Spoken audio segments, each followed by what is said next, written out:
Bem, queridos, estamos aqui com a graça de Deus para continuar o nosso estudo da sua palavra. Oro para que Deus o abençoe ricamente, juntamente com a sua família, seus amigos, e também oramos para que o Espírito Santo nos possa dirigir nesse momento para compreendermos e fazer a vontade de Deus.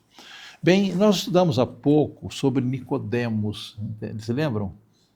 Nicodemos, ele conheceu Jesus numa noite. Se você estudar a história de Nicodemos, vai perceber que ele gastou mais de 3 anos para tomar sua decisão. Só quando ele viu Jesus pregado na cruz que ele o aceitou. Agora vamos ver uma experiência totalmente diferente. No capítulo 4 de João, nós encontramos uma mulher samaritana. E aqui no capítulo 4, versículo 1, diz que quando Jesus soube que os fariseus tinham ouvido dizer que ele fazia e batizava mais discípulos do que João, se bem que Jesus mesmo não batizava, e sim os de seus discípulos, deixou a Judéia, retirando-se outra vez para a Galileia. E era-lhe necessário passar pela região de Samaria. Por que era necessário?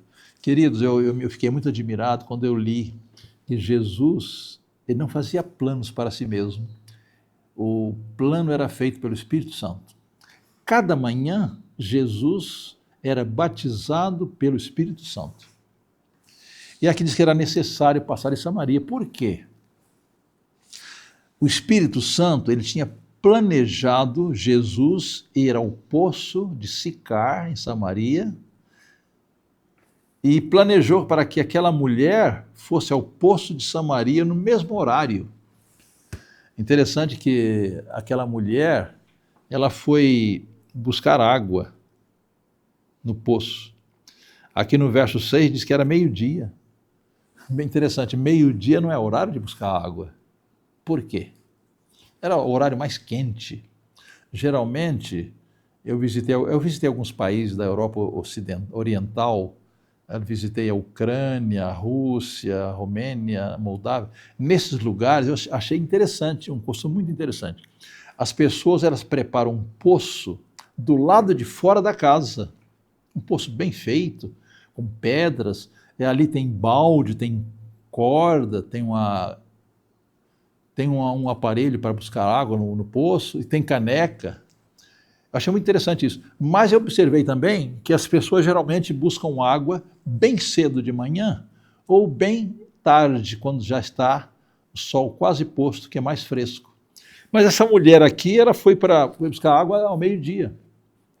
Horário de calor, né? Aqui no verso 6 diz assim: cansado da viagem, Jesus sentou-se junto ao poço. Era por volta de meio-dia. Então, realmente, queridos, aqui foi um encontro marcado, não entre Jesus e a mulher. O Espírito Santo levou Jesus para chegar ao poço ao meio-dia, e o mesmo Espírito Santo trabalhou para aquela mulher ir ao poço meio-dia, um encontro providencial por Deus.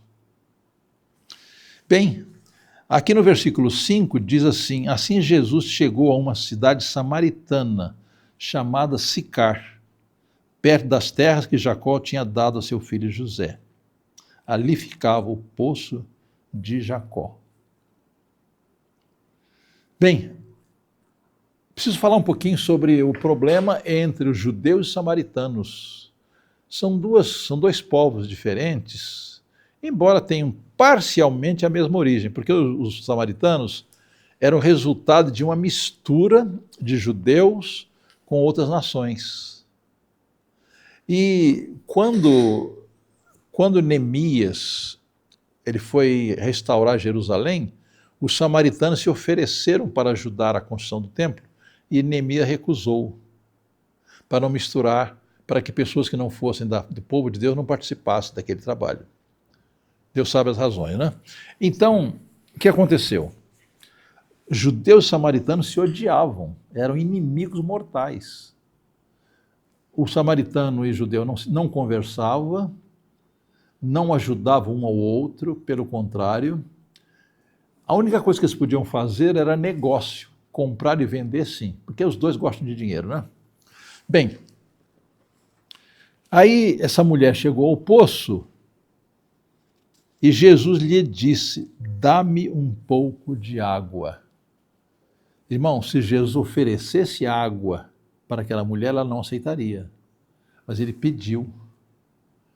Observe que o trabalho de Jesus tem uma estratégia evangelística, né? Ele pediu água. Verso 8 diz assim: pois seus discípulos tinham ido à cidade comprar alimentos. Aí a mulher ficou assustada, como ela percebeu que Jesus era judeu. Aí ela falou assim: como sendo o Senhor um judeu, pede água a mim, que sou mulher samaritana. Interessante que Jesus ali quebrou alguns protocolos, né? Uma coisa, na Palestina, naquela área, um homem não podia conversar com uma mulher em público.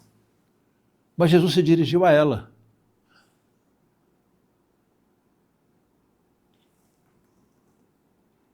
E qual foi a reação da mulher? Como o Senhor, sendo judeu, pede água a mim, que sou samaritana? Agora observem as estratégias evangelísticas de Jesus. Na segunda parte do verso 9, diz assim: ela disse isso porque os judeus não se dão com os samaritanos. Jesus respondeu: se você conhecesse o dom de Deus e quem é o que lhe está pedindo água para beber, você pediria e ele lhe daria água viva. Observem a sabedoria de Jesus. Aquela mulher foi ao poço fazer o quê? Buscar água. E Jesus ofereceu para ela o quê? Água. Só que ele acrescentou algo. Se você conhecesse o dom de Deus e quem é o que ele está pedindo água para beber, você pediria e ele lhe daria água viva. Agora observem, queridos, que no verso 8, segunda parte, a mulher viu em Jesus apenas um judeu. Ele era apenas um judeu, mas nada mais do que isso. Mas quando Jesus ofereceu água viva, no versículo 11, ela respondeu: o Senhor não tem balde e o poço é fundo. De onde vai conseguir essa água viva? Por acaso o Senhor é maior do que Jacó, o nosso pai, que nos deu o poço do qual ele mesmo bebeu, assim como os seus filhos e o seu gado? Agora, o conhecimento dela a respeito de Jesus foi progredindo. Primeiro, Jesus era apenas um judeu. Segundo, ela já comparou Jesus com o patriarca Jacó. Você é maior que o patriarca Jacó, que nos deu água? Jesus respondeu: quem beber desta água voltará a ter sede, mas aquele que beber da água que eu lhe der nunca mais terá sede. Pelo contrário, a água que eu lhe der será nele uma fonte a jorrar para a vida eterna. Jesus continuou falando de água, só que ele usou a figura da água para falar da água da salvação. Mas a mulher não entendeu ainda. Ela ainda estava pensando na água literal. E a mulher disse: Senhor, quero que me dê essa água, para que eu não tenha mais sede, nem precise vir aqui buscá-la. Ela ainda não entendeu que água Jesus estava mencionando. Ela pensava apenas na água literal. Bem, agora, queridos, Jesus faz uma mudança brusca na conversa. Aqui no verso 16, Jesus disse: vá, chame o seu marido e volte aqui. Ao que a mulher respondeu: não tenho marido. Esse era um assunto muito desagradável para aquela mulher, coitada. Ela tinha traumas. Ela tivera vários relacionamentos com homens diferentes. E nenhum deu certo. Nenhum deu certo. E era uma mulher que ela tinha uma má reputação. Por isso que ela foi ao poço meio-dia. Ela não queria se encontrar com ninguém. Só que Jesus estava esperando ela lá, né? Quando ela falou assim: não tenho marido, ela queria dar fim na conversa. Não queria mais conversar sobre aquele assunto. Mas Jesus respondeu: você tem razão ao dizer que não tem marido, porque você já teve 5 maridos. E esse que agora tem não é seu marido. O que você disse é verdade. A mulher ficou chocada agora. Como que Jesus, um estranho, eu nunca vi na minha vida, ele sabe da minha vida? Querido, Jesus conhece a minha vida, conhece a sua vida. Ele conhece o nosso íntimo, conhece o nosso passado, conhece o nosso presente, conhece o nosso futuro. Jesus é Deus onisciente. Bem, quando Jesus falou com aquela mulher: olha, você falou a verdade, você já teve 5. e está vivendo com um que não é seu marido. Quer dizer, dá a entender que a mulher casou, divorciou, casou com o segundo, divorciou, casou com o terceiro, divorciou, casou com o quarto, casou com o quinto, nenhum deu certo. E agora ela vivia com um que não era marido, não era casada com ele. Bem, agora a mulher já cresce um pouco mais no conhecimento de Cristo. Ela diz assim: agora eu sei que o Senhor é um profeta. Observaram? Primeiro era um simples judeu. Segundo, ela comparou Jesus com o patriarca Jacó. Terceiro, ela diz assim: vejo que és profeta. O conhecimento de Jesus vai aumentando, vai progredindo. Mas agora ela desvia o assunto para outra coisa. No verso 19, ela diz assim: agora eu sei que o Senhor é profeta. Nossos pais adoraram nesse monte, mas vocês dizem que em Jerusalém é o lugar onde deve adorar. Havia uma disputa, né? Qual era o templo original para ser adorado a Deus? É Jerusalém ou é Samaria? Qual foi a resposta de Jesus? Mulher, acredite no que digo. Vem a hora em que nem neste monte, nem em Jerusalém vocês adorarão o Pai. Vocês adoram o que não conhecem, nós adoramos o que conhecemos, porque a salvação vem dos judeus. Por que a salvação vem dos judeus? Porque Jesus é judeu. Ele nasceu em Belém da Judeia, viveu em Nazaré. Ele era judeu de nascimento e de vida. Então ele diz: a salvação vem dos judeus. Verso 23, mas ele diz assim: mas vem a hora, e já chegou, em que os verdadeiros adoradores adorarão o Pai em espírito e em verdade, porque são esses que o Pai procura para seus adoradores. Deus é espírito, e é necessário que os seus adoradores o adorem em espírito e em verdade. Mas enquanto Jesus falava com aquela mulher, o Espírito Santo trabalhava na mente dela. Embora Jesus tivesse aberto a sua vida, a vida da mulher, contado os seus problemas, ele falou tudo com amor. E agora ela pensou assim, verso 25, eu sei que o Messias virá. Eu sei que virá o Messias chamado Cristo. Quando ele vier, nos anunciará todas as coisas. Queridos, agora ela já olha Jesus como Messias. Não notaram? Vamos voltar um pouquinho. Primeiro olhou como judeu, segundo comparou com o patriarca Jacó, terceiro reconheceu Jesus como profeta, e agora o Espírito Santo estava convencendo aquela mulher que Jesus era o Salvador, era o Messias. Verso 26, agora Jesus faz uma revelação para aquela mulher que ele nunca tinha feito a ninguém diretamente. Ele diz assim: eu sou o Messias, eu estou falando com você. Vocês não vão encontrar essa expressão em outra parte. Jesus diz assim: olha, eu sou o Messias. É a única vez que ele fala isso. Ele sabia que aquela mulher ia se beneficiar da sua verdade, né? Naquele momento chegaram os discípulos, Jesus se admiraram ao vê-lo falando com uma mulher. Observem, vocês lembram que eu falei que naquele tempo um homem falar com uma mulher em público não era permitido? E aqui diz assim, os discípulos ficaram admirados ao vê-lo falando com uma mulher. Mas nenhum deles perguntou o que você está querendo ou por que o Senhor está falando com ela. Bem, agora o que aconteceu com a mulher?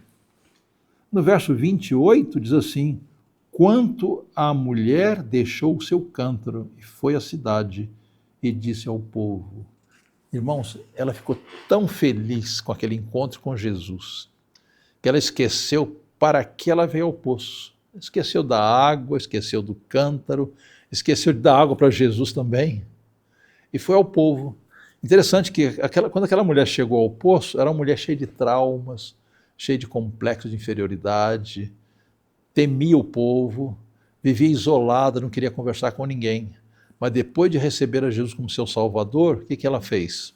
Ela deixou o cântaro, foi à cidade e disse ao povo, venham comigo e vejam um homem que me disse tudo que eu já fiz. Não seria ele, por acaso, o Cristo? Irmãos, a palavra Cristo e Messias quer dizer ungido, escolhido de Deus para a salvação do ser humano. E ela falou, não seria ele o Cristo? Qual foi o resultado? Bem, irmãos, aquela mulher agora ela não andava mais de cabeça baixa, traumatizada, ela saiu para conversar com o povo agora. Observe como é que Deus transforma a pessoa. Qual foi o resultado? Vamos saltar um pouquinho para o verso 39. Muitos samaritanos daquela cidade creram em Jesus por causa do testemunho da mulher. Vejam, queridos, aqui o poder de testemunhar de uma pessoa que conheceu a Jesus. Aqui diz assim: muitos samaritanos daquela cidade creram em Jesus por causa do testemunho da mulher que tinha dito: ele me disse tudo que eu já fiz. Quando, pois, os samaritanos foram a Jesus, pediram que permanecesse com eles, e Jesus ficou ali 2 dias.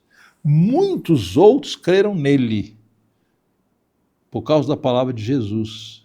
E disse uma mulher: agora não é mais por causa do que você falou que nós cremos, mas porque nós mesmos ouvimos e sabemos que este é verdadeiramente o Salvador do mundo. Bonita experiência, não é? Então, aquela mulher agora passou 1 hora com Jesus, primeiro como ela reconheceu como um simples judeu, depois como comparado com Jacó, terceiro como profeta e quarto como Salvador. E quando ela reconheceu Jesus como Salvador, Jesus não mandou que ela fosse à cidade pregar, mas ela foi tocada pelo Espírito Santo para contar aos outros que ela tinha aprendido de Jesus. E a inspiração diz que todo verdadeiro discípulo nasce como missionário no reino de Deus. Aqui está, queridos, uma experiência muito poderosa, né? Aquela mulher chegou ao poço, perdida, confusa, desprezada pela sociedade, e saiu do poço como uma nova criatura, levando as pessoas aos pés de Jesus. Você não quer fazer a mesma experiência? Passe um tempo com Jesus. Ele vai lhe dar um novo nascimento e vai lhe dar poder para transmitir a verdade a outras pessoas. Que Deus o abençoe para essa experiência. Amém.